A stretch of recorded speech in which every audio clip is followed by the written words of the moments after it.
Halo semua, selamat datang kembali di Learning Journal. Saya Salma Fial Nabila, peserta Angkatan 83, Kelompok 2, Pelatihan Dasar CPNS Golongan 3 tahun 2022, BPSDM Provinsi Jawa Timur.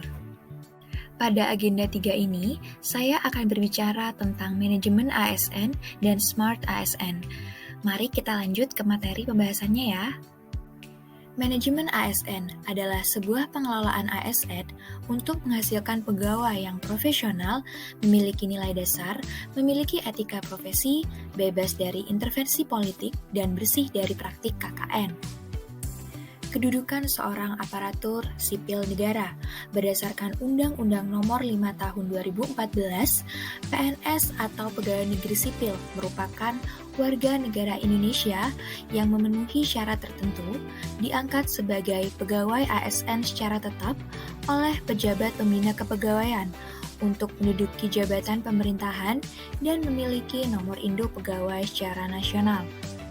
Kedudukan perekam medis sebagai aparatur sipil negara berdasarkan Peraturan Menteri Pan-RB Nomor 30 Tahun 2013 tentang Jabatan Fungsional Perekam Medis dan angka kreditnya, perekam medis berkedudukan sebagai pelaksana teknis fungsional di bidang pelayanan rekam medis informasi kesehatan pada sarana kesehatan instansi pemerintah. Terdapat 3 fungsi dan tugas seorang aparatur sipil negara.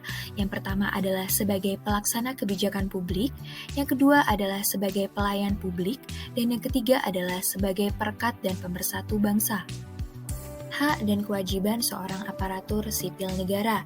Hak seorang ASN diatur pada Pasal 21 Undang-Undang Nomor 5 Tahun 2014. Seorang ASN berhak mendapatkan gaji, cuti, jaminan pensiun dan hari tua, pengembangan kompetensi, perlindungan, serta tunjangan.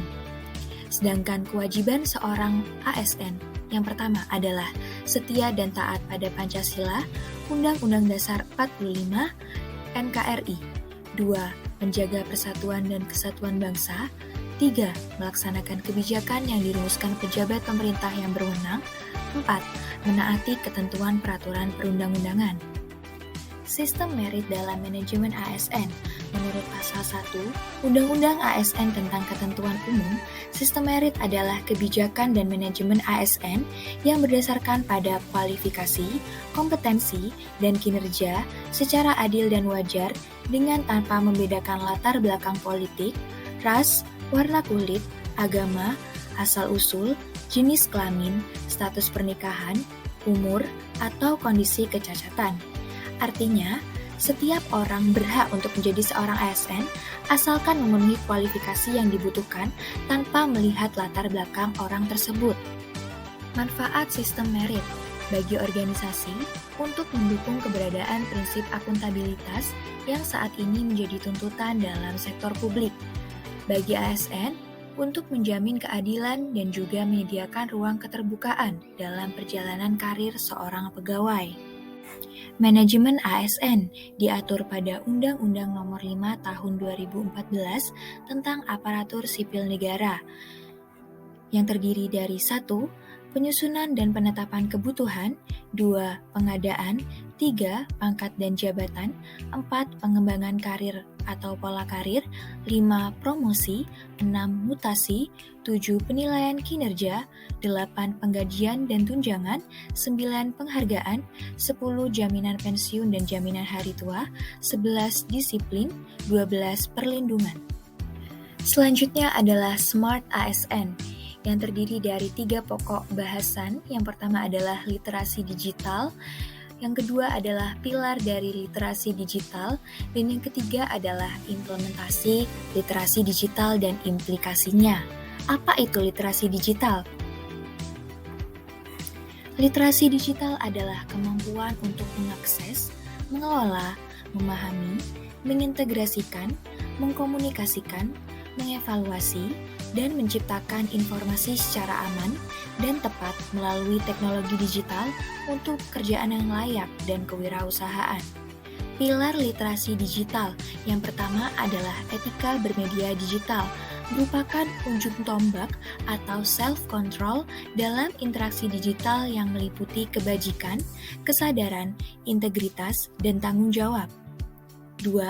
Cakap bermedia digital merupakan kemampuan individu dalam memahami dan menggunakan perangkat keras dan lunak serta sistem operasi digital dalam kehidupan sehari-hari. 3. Aman bermedia digital merupakan kecakapan untuk melakukan perlindungan identitas digital dan data diri. Yang keempat adalah budaya bermedia digital, merupakan tiap individu yang memiliki tanggung jawab untuk melakukan seluruh aktivitas bermedia digitalnya berlandaskan pada nilai-nilai kebangsaan. Lanskap digital merupakan sebutan kolektif untuk jaringan sosial, surel, situs daring, perangkat seluler, dan lain sebagainya. Pada saat virtual classroom di Agenda 3 kemarin, kami memperoleh satu materi yang cukup menarik dari pembimbing kami, yaitu terkait ASN Metal atau ASN Melek Digital, di mana ini merupakan salah satu implementasi penggunaan lanskap digital yang saat tadi sudah kita bahas. Hampir seluruh masyarakat menggunakan kemajuan teknologi digital, termasuk seorang ASN. Kita dapat menggunakan kemajuan teknologi tadi untuk mempermudah pekerjaan kita sebagai seorang ASN, seperti menyimpan progres kerja, sharing materi rapat, koordinasi tim, memantau keadaan tim, koordinasi dan menambah knowledge, atau melihat dan mendengar kondisi yang ada di masyarakat. Melalui teknologi digital, kita boleh memanfaatkan hal tersebut, asalkan tetap menerapkan etika dalam menggunakan teknologi dan tidak melanggar kode etik seorang ASN. Demikian Learning Journal pada Agenda 3 ini, semoga dapat memberikan gambaran terkait apa itu manajemen ASN dan apa itu Smart ASN. Terima kasih sudah mendengarkan.